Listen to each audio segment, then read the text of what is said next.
Okay, let's have a look at how exactly do reactions occur. We're going to start with looking at activation energy, and then we'll look at other aspects of how do reactions actually occur.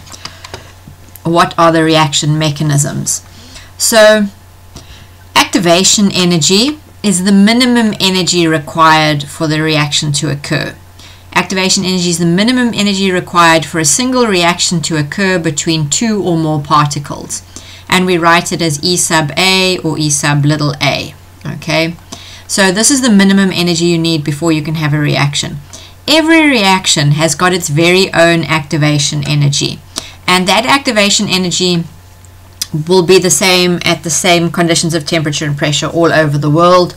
So some reactions have got a high activation energy, some have got a low reactivation energy, but for any particular pair of reactants and pair of products, there will be a specific value for the activation energy. It's not like, oh, this is activation energy for every reaction in the world.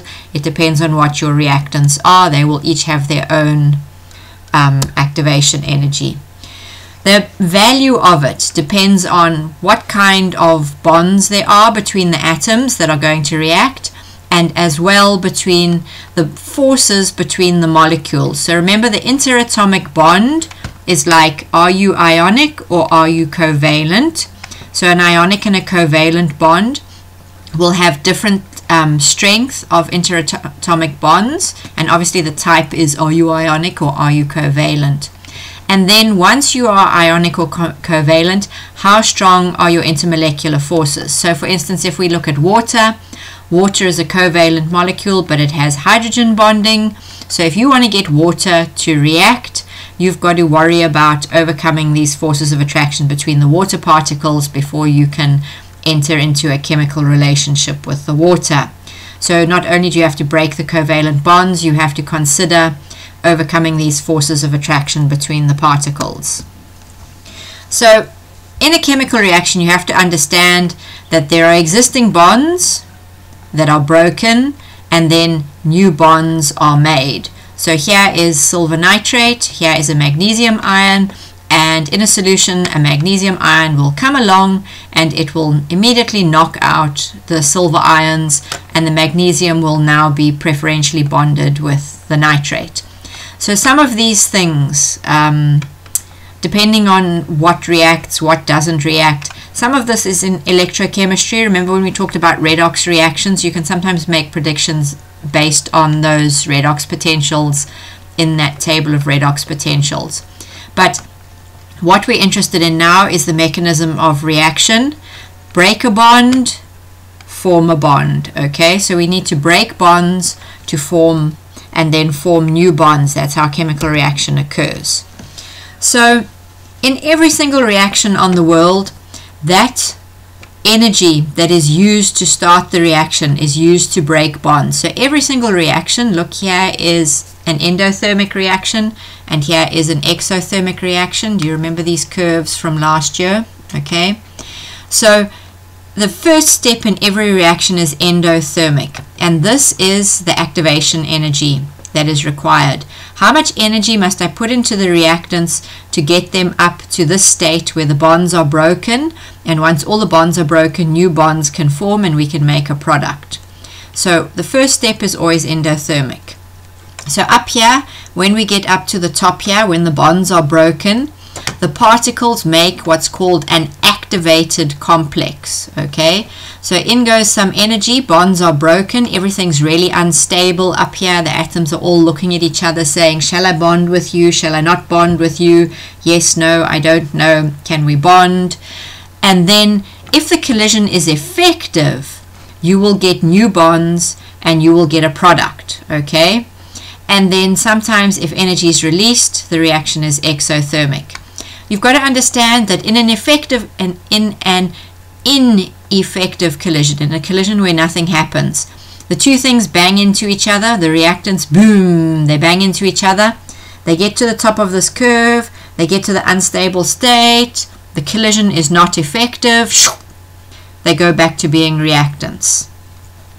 So that's why we call them effective collisions. So in order for the reaction to occur spontaneously, all of the reactants have got enough activation energy. So when I mix my vinegar and my bicarb, immediately the reaction occurs. It's spontaneous. The bicarb and the vinegar had enough activation energy. But now think about that. Have you seen me set magnesium ribbon on fire? Magnesium ribbon does not just catch fire while it's sitting on my table. If we want the magnesium ribbon to catch fire and turn into magnesium oxide, it is combusting, we have to add heat, okay, due to friction or here, where is it? It's just energy, heat energy. We're adding heat energy when we light up the magnesium energy with a magnesium ribbon. We can add activation energy by friction. Think about matches. The matches sit in their box. They don't just catch fire until you scrape the match against the side of the box. And that little amount of added energy due to the friction causes the reaction to start and the match lights. In alkanes, when we have substitution reactions with alkanes, remember, nothing happens unless there's sunlight. So if you keep the reaction things in a darkened container, nothing happens, but you can get energy from the sun. Also, photosynthesis provides sunlight energy. Sometimes you can also start a reaction by adding electrical energy. You know those lights in the classroom, there's mercury vapor in there usually, and the moment you put a shot of electrical energy through them, it lights up and starts emitting light. So that is using electrical energy to start a reaction. In the car, when you burn petrol in the car, you have those things called spark plugs, and a spark plug shoots out just one little snap of electricity, and then your petrol, your octane, mixes with the oxygen, and you get carbon dioxide and water out. But you can mix petrol and oxygen and there's not a fire until you provide the spark. Hence all of those signs at the petrol station, no lit matches or no cell phone, which is theoretically sometimes supposed to give out sparks. And we can start a reaction by stirring it or shaking it. This is mechanical energy that we are adding. So like if you want your sugar to dissolve in your coffee, add some mechanical energy by stirring. So if you don't add activation energy, it's a spontaneous reaction, or you add a bit of activation energy and then the reaction runs away with itself. So what is the activated complex in this? When you look at these curves, you have your reactants here. Okay, and then when you push them up this energy hill, okay, up at the top here, they get this to this activated complex where the bonds are broken and they're deciding if they're going to form new bonds. So this activated complex is very, very temporary. It lasts for a fraction of a second. It's very high energy. It's very unstable. And then when the bonds are broken and new bonds are formed, boom, you end up with your products. So the activated complex occurs here at the top of this energy hill when the particles have got enough activation energy. Sufficient activation energy creates an activated complex. So if the conditions are right, the activated complex goes up the hill and comes out as a product. But we learn about reversible reactions. Sometimes this activated complex over here, can go back to its original molecules. So the forward reaction goes this way and the backward reaction goes that way. So in the forward reaction in this example, carbon monoxide and nitrogen dioxide form carbon dioxide and nitrogen monoxide. Okay, so this is the forward reaction.